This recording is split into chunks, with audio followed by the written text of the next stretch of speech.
In the next 5 years, entire American cities could change forever.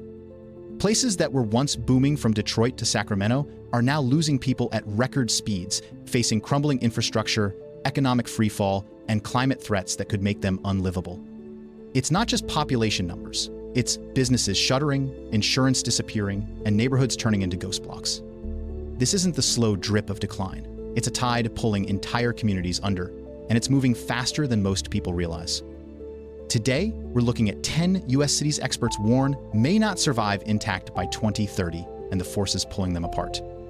The reasons are bigger, stranger, and far more connected than you might think. Detroit has been the face of American decline for decades, but what's happening now is more than a slow fade. It's a city living in the shadow of its former self, a place where the ruins of the past tower over the struggles of the present. In 1950, Detroit was the fourth largest city in America, home to nearly 2 million people. It was the beating heart of the auto industry, a place where a working-class family could buy a home, raise children, and send them to college, all on a single income. But between the collapse of manufacturing, waves of white flight, and decades of disinvestment, Detroit's population has fallen to just over 619,000 in 2024, a staggering 13% drop in just the last decade. Entire neighborhoods are empty, streets lined with boarded-up homes, some reclaimed by nature, others rotting in place. There are blocks where only 1 or 2 houses still have lights on at night. The median home price has climbed from $49,000 in 2020 to $65,000 today. But that number is misleading. It's still 77% below the national average, and many homes here are worth less than the cars parked in front of them. Violent crime remains among the highest of any large city in America, with over 2,000 incidents per 100,000 residents each year. That's nearly 5 times the national rate, and it shapes the way people move through their days, which neighborhoods they avoid, which streets they won't drive down after dark. Businesses that once anchored communities have shuttered, replaced by vacant lots or dollar stores. The city government is fighting to hold the line, demolishing abandoned homes, offering tax incentives, courting developers, but it's a race against a tide that's been coming in for half a century. And now, climate risk is adding a new layer of uncertainty. Detroit sits on the Great Lakes, which should be an asset freshwater in a warming world, but the city's infrastructure is old, its stormwater systems overwhelmed by increasingly heavy rains. Floods in recent years have damaged thousands of homes, compounding the financial strain on residents who already live on the edge. Then there's the quiet crisis of outmigration. In 2023 alone, more than 8,400 residents left Detroit for good, heading for the suburbs, the South, or anywhere they think they might have a better shot at stability. The reasons they give are rarely just one thing. It's crime, schools, jobs, housing, all tangled together. And while there are pockets of revitalization, new apartments downtown, trendy restaurants, art spaces, these often feel like islands in a sea of struggle. Critics say the city's revival narrative is built on selective geography, focusing on a handful of gentrifying blocks while ignoring the broader reality. Detroit's future hangs in the balance. If trends continue, by 2030 the population could drop below 600,000 for the first time since before World War I. And without significant investment in both infrastructure and community trust, the city risks becoming a two-tiered landscape, a thin, revitalized core surrounded by vast stretches of abandonment. For Detroit, survival isn't just about attracting new residents. It's about convincing the ones who are still here that it's worth staying. Birmingham was once called the Magic City for how quickly it rose from farmland to industrial powerhouse in the late 19th and early 20th centuries. Fueled by iron and steel production, the city became a key hub of the South's economy. At its peak in 1960, Birmingham's population topped 340,000.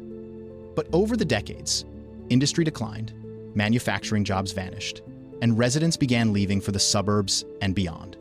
Today, the city's population hovers just above 196,000, a loss of more than 40% from its peak. Economic decline has been a constant challenge. The collapse of steel and heavy manufacturing in the 1970s and 80s hit Birmingham hard, leaving behind empty factories and a weaker tax base.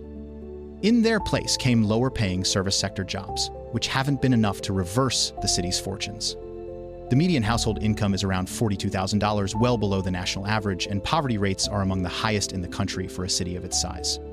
Crime is another persistent concern. Birmingham's violent crime rate is over 1,500 incidents per 100,000 residents, more than triple the national average. This reality drives negative perceptions of safety, discouraging both new residents and businesses from planting roots here. While some neighborhoods are relatively safe and stable, the city's reputation is hard to overcome. Housing is affordable by national standards. The median home price sits around $120,000, but low prices often reflect low demand. In some neighborhoods, vacant lots and abandoned homes are common sights, and efforts to redevelop these areas have been slow and uneven. Birmingham has invested in revitalizing parts of its downtown and cultural scene, with new restaurants, breweries, and entertainment venues. The city is also home to important historical landmarks from the civil rights movement, which draw visitors from around the world. But revitalization efforts tend to be concentrated in select areas, leaving large swaths of the city struggling with economic stagnation. Like many cities in the South, Birmingham faces infrastructure challenges, aging roads, water systems, and public buildings that require significant investment to maintain. Net migration remains negative, and without large-scale economic development, job creation, and crime reduction, the city's population decline is likely to continue. Birmingham's story is one of resilience, but also of a long, slow battle against economic and social headwinds. Whether it can turn the tide will depend on leadership, investment, and the ability to create a safer, more prosperous environment for the next generation. Baltimore is a city defined by contrasts, world-class medical institutions, and crumbling row houses, historic waterfronts, and neighborhoods where vacancy is the rule, not the exception. In 1950, Baltimore's population topped 950,000, making it one of the largest cities in America. Today, it's just over 570,000, a loss of nearly 40%. The city's decline is rooted in the same post-industrial collapse that hollowed out other northeastern hubs. As manufacturing and shipping jobs disappeared in the late 20th century, so did the stability of working-class neighborhoods.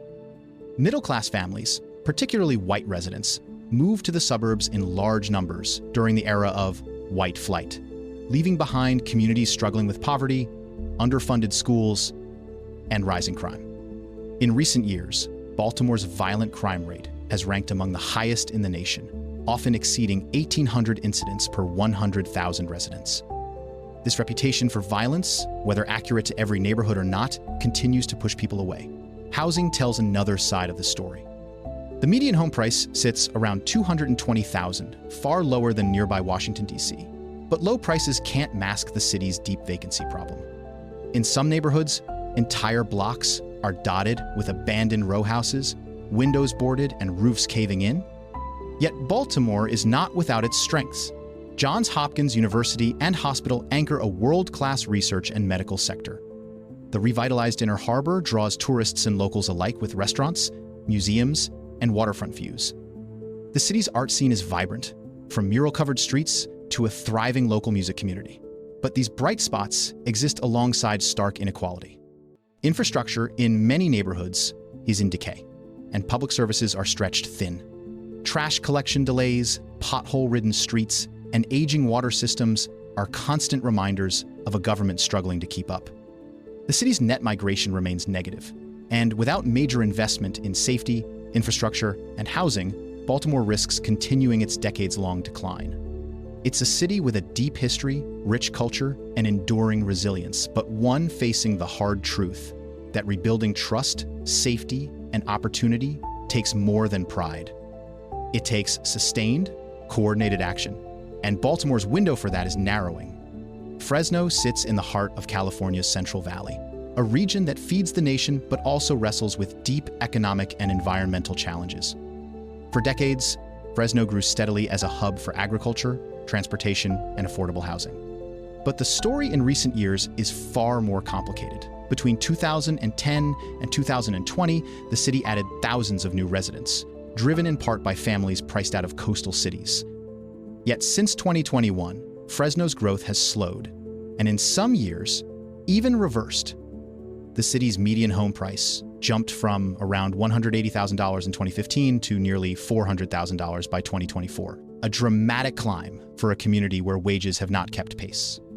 This affordability gap has left many households struggling to stay in their homes, and rents have climbed right alongside mortgage costs. Crime is another growing concern. Fresno's violent crime rate now hovers around 680 incidents per 100,000 residents, above the national average, with spikes in certain neighborhoods. Property crime remains a persistent frustration for residents and small business owners alike. Economically, Fresno faces the challenge of limited diversification. Agriculture dominates the region, but droughts, water restrictions, and climate change threaten that foundation.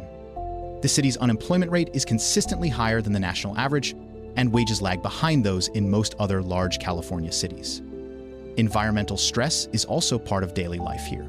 Fresno regularly ranks among the most polluted cities in the United States for air quality, with summer heat waves and wildfire smoke combining into dangerous conditions. These environmental pressures compound health issues for residents, particularly children and seniors.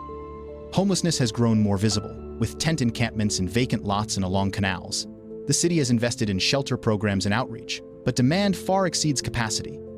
Net migration has started to tilt negative as younger residents and families move to nearby counties or out of California entirely in search of lower costs and better opportunities.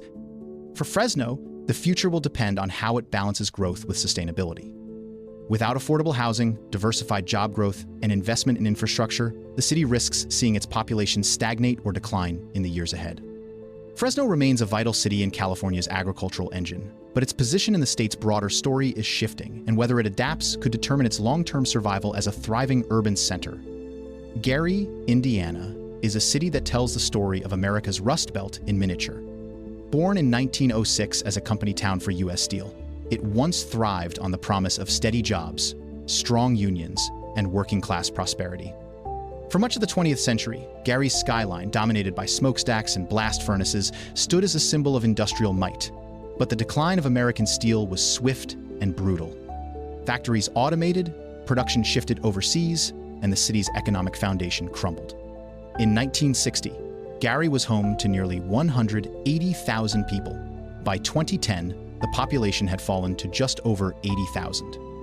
And today, it's barely 66,000, a drop of more than 16% in just the last decade. Entire blocks are vacant. Schools have been shuttered, their windows broken, their playgrounds overtaken by weeds. Houses sit boarded and rotting, often selling for less than the cost of a used car. The median home price here is just $92,000, up from $66,000 in 2020, a sharp percentage increase that still leaves Gary far below the national average. Violent crime remains a stubborn shadow over the city, with rates more than twice the U.S. average. Residents speak of neighborhoods where police rarely patrol and streetlights flicker or stay dark for months. Job opportunities are scarce. While some steel production continues, it employs only a fraction of the workforce it once did. Younger generations often leave, seeking stability and opportunity elsewhere. The city government has launched redevelopment initiatives, clearing blighted properties and trying to attract new industries. Small pockets of revival have appeared, a new business here, a restored home there, but they feel fragile, easily undone by the next economic downturn. And looming over all of it is the issue of reputation. Gary's image, shaped by decades of negative headlines, has made it difficult to attract outside investment. This creates a vicious cycle.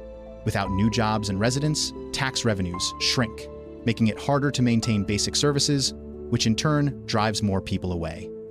Climate isn't Gary's immediate threat the way it is for some coastal cities, but infrastructure decay is. Roads are crumbling, water systems are outdated, and public buildings show their age. These aren't small cosmetic issues. They're the kind of structural problems that take millions of dollars to fix, money the city doesn't have. Without significant external investment, Gary risks sliding further toward abandonment. If trends continue, the city's population could dip below 60,000 by 2030, a threshold that would mark a new low in its history. For the residents who remain, the struggle is about more than numbers. It's about whether Gary can shed its image as a cautionary tale and rebuild itself into a place where people not only live, but choose to stay. Sacramento is California's capital, but in recent years it has become something else entirely. A warning sign for cities caught between rapid growth and mounting instability. For decades, Sacramento was seen as a calmer, more affordable alternative to San Francisco or Los Angeles. Families came here for lower housing costs, quieter neighborhoods, and a slower pace of life. But that image has started to fray. Between 2010 and 2020, Sacramento's population climbed steadily, peaking at over 528,000 residents. Then came the slowdown. The pandemic triggered a spike in housing demand, pushing the median home price from $340,000 in 2020 to over $485,000 in 2024, a staggering jump that left many longtime residents priced out. At the same time, rents surged and eviction rates began to climb. Sacramento's growth brought congestion and strain on infrastructure that was never built for so many people arriving so quickly. Traffic jams now choke the freeways during peak hours, and the city's aging water and power systems struggle to keep pace. Homelessness has exploded into a full-blown crisis. Tent encampments, lined sidewalks, freeway underpasses, and public parks, sparking heated debates about public safety, sanitation, and the city's future. Violent crime, while still lower than in some major California cities, has been creeping upward. Sacramento's violent crime rate now sits around 650 incidents per 100,000 residents, higher than the national average, and property crime is a constant frustration for homeowners and businesses. The state capital's position in the Central Valley makes it uniquely vulnerable to climate extremes.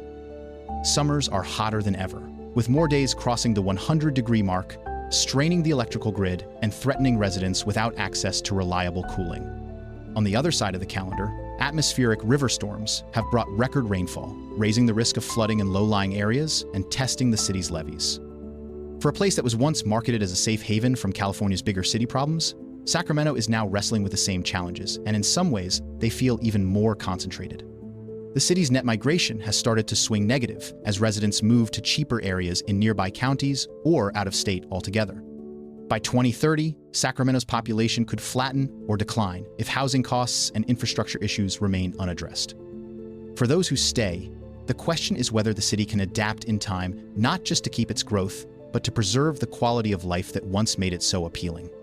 Cleveland, Ohio, is a city that has lived through both the heights of American industry and the depths of urban decline. Once known as the sixth city for its national ranking in population, Cleveland was a manufacturing powerhouse, its economy fueled by steel, automotive parts, and shipping along the Great Lakes. But like many industrial cities, Cleveland's fortunes turned in the latter half of the 20th century. Factories closed, jobs vanished, and the city began to hollow out. In 2010, Cleveland's population stood at just under 397,000. Today, it has fallen to around 361,000, a nearly 9% decline in just over a decade. That might sound modest compared to some Rust Belt neighbors, but it marks yet another chapter in a long-running slide from a peak of nearly 915,000 residents in 1950. Housing costs in Cleveland remain far below the national average, with the median home price climbing from $73,000 in 2020 to $112,000 in 2024. On paper, that's a 53% increase, but in reality, much of the city's housing stock is aged, in disrepair, or located in neighborhoods struggling with high vacancy rates. Violent crime remains a persistent problem, with rates more than double the national average, and public safety concerns weigh heavily on residents' decisions to stay or go. Cleveland's downtown has seen waves of redevelopment, new apartments, sports stadium renovations, and a revitalized waterfront, but the benefits often stop short of the surrounding neighborhoods. East Side communities, in particular, have faced decades of disinvestment, leaving them with crumbling infrastructure, limited access to fresh food, and schools that consistently rank below state averages. Economic opportunity remains uneven. Healthcare and education have replaced manufacturing as the city's largest employers, but these sectors have not fully absorbed the thousands displaced by industrial decline. Poverty rates remain high, with more than 1 in 4 residents living below the poverty line. Adding to the challenge is a growing population of aging residents, many living in homes that need costly repairs they cannot afford. Climate change may not dominate Cleveland's headlines, but it's beginning to play a role.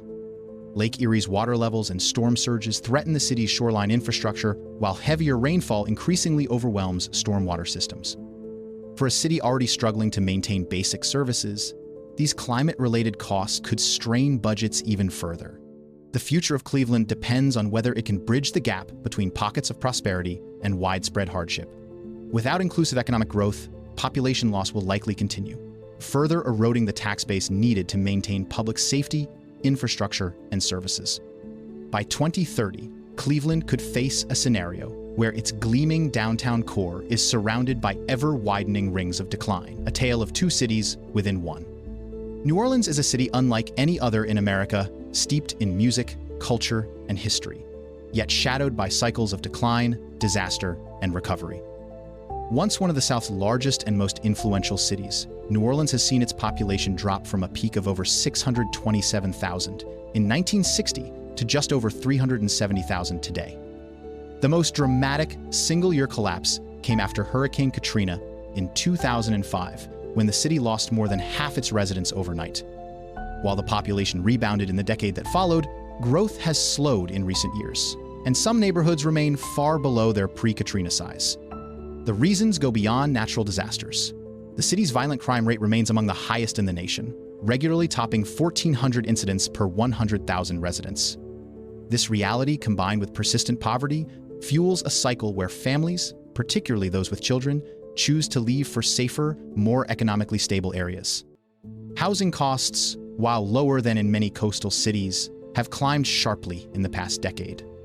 The median home price has risen from around $160,000 in 2013 to over $280,000 in 2024, while wages have remained largely stagnant. In many neighborhoods, blight is still visible, with abandoned homes and overgrown lots, a reminder of both the city's struggles and the uneven pace of redevelopment. Climate risk hangs over New Orleans like a permanent storm cloud. Much of the city sits below sea level, protected by a complex system of levees and pumps that will face increasing strain as sea levels rise and storms grow stronger. Even smaller hurricanes and tropical storms now have the potential to cause widespread flooding. Insurance costs have surged, with some homeowners seeing premiums double or triple in just a few years, a factor that accelerates outmigration. The economy here is heavily dependent on tourism, hospitality, and the port sector's vulnerable to economic downturns and global disruptions. While the French Quarter, Garden District, and city's music scene still draw millions each year, these bright spots coexist with neighborhoods where unemployment is high and public services struggle to meet demand. Net migration has again turned negative, and forecasts suggest the city could lose tens of thousands more residents by the end of the decade if current trends continue. For all its beauty and resilience, New Orleans stands at a crossroads, a city that has rebuilt before, but now faces the challenge of doing so in an era when the forces driving people away are no longer just sudden disasters, but slow, grinding pressures that shape everyday life. Flint, Michigan, is a city whose name has become synonymous with crisis, but the story goes far beyond the headlines about contaminated water. Once a thriving hub of the auto industry, Flint was built by General Motors and sustained by thousands of good-paying factory jobs. In the 1960s, the city's population peaked at nearly 200,000. Today, just over 94,000 people remain, a staggering drop of more than 50% in less than a lifetime. Since 2010 alone, Flint has lost over 8% of its residents, and the trend shows no sign of reversing. The median home price has risen from $42,000 in 2020 to $60,000 in 2024, but that's still less than a third of the national average. Many homes here are vacant, some stripped of copper wiring and plumbing by scavengers. Abandoned factories loom over quiet neighborhoods, a daily reminder of the city's economic unraveling. Violent crime in Flint remains alarmingly high, more than 3 times the national rate, and residents speak of entire areas where police presence is rare and safety is a constant worry. But for many, the wounds of the 2014 water crisis still cut the deepest. Lead contamination left thousands without safe drinking water for years, and the trust between residents and local government has never fully recovered. That breach has made it harder to rally the community around other pressing issues like infrastructure repair, education, and economic redevelopment. Schools in Flint face declining enrollment, aging buildings, and limited resources. Job opportunities are scarce, with much of the workforce relying on service sector employment that offers low wages and few benefits. Poverty remains pervasive, with more than 35% of the population living below the poverty line. While some nonprofit organizations and grassroots efforts have made progress turning vacant lots into community gardens, launching youth programs, and restoring a handful of historic buildings, these successes often feel isolated, fighting against a tide of systemic problems. Climate risks add another layer of vulnerability. Heavier rainfall in recent years has caused basement flooding and sewer backups in older homes, compounding the cost burdens for residents who already struggle to maintain their properties. If current trends continue, Flint's population could fall below 90,000 by 2030, further eroding the tax base and making it even harder to provide basic services. For those who remain, the fight is as much about dignity as survival, a refusal to let the city's identity be defined solely by decline and disaster. St. Louis was once one of America's great industrial powerhouses, a city where riverboats, railroads, and manufacturing built fortunes and fueled rapid growth. In 1950, more than 850,000 people called St. Louis home. Today, that number has fallen to under 300,000, a staggering decline that ranks among the steepest in U.S. history. Entire neighborhoods stand as quiet reminders of that exodus. Block after block of abandoned brick homes, boarded-up storefronts, and empty factories create an urban landscape defined as much by what's gone as by what remains. St. Louis population losses have been driven by a perfect storm of factors: economic shifts, suburban flight, and a persistent struggle with crime and poverty. Manufacturing jobs that once anchored the middle class began disappearing in the latter half of the 20th century. As plants closed, families moved to the suburbs or left Missouri altogether. The result was a shrinking tax base, which made it harder for the city to fund schools, maintain infrastructure, and provide essential services. Violent crime remains one of the city's most pressing challenges. With a violent crime rate hovering above 1,900 incidents per 100,000 residents, one of the highest in the nation, St. Louis has struggled to shake its reputation for danger. This perception drives more people to leave, even from neighborhoods where crime is less frequent. The city's housing market reflects its long-term population loss. The median home price here is just over $170,000, far below the national average, but low prices often signal low demand. While affordability can attract some buyers, it's not enough to reverse decades of outmigration. In recent years, St. Louis has made efforts to stabilize investing in downtown revitalization, supporting small businesses, and promoting the city's cultural and historical assets. The Gateway Arch, Forest Park, and the city's renowned food scene remain points of pride. But these bright spots can't mask the challenges that remain in blighted areas, where infrastructure is crumbling and public services are stretched thin. Adding to the strain are broader economic trends. St. Louis has struggled to retain young professionals, many of whom leave for faster-growing cities with stronger job markets. Combined with an aging population, the city faces a future where it must do more with less. Without sustained economic investment, crime reduction, and neighborhood redevelopment, the city's long-term decline could continue. St. Louis is a city with deep history and resilience, but the reality is sobering. Reversing a population loss this severe is a marathon, not a sprint, and the clock is already running. America is always in motion. Cities rise, cities fall, and sometimes they simply fade. For the people who leave, the decision is personal, a search for safety, for stability, for opportunity. But for the cities left behind, the story is more complicated. Population loss isn't just about empty houses. It's about closed schools, shuttered businesses, and communities fighting to hold on. Yet even in decline, there is resilience. In the quiet streets and the boarded-up storefronts, there are still people planting roots, still neighbors looking out for each other. And maybe, just maybe, the cities we think are dying are only waiting for their next chapter. Because the story of America is never finished.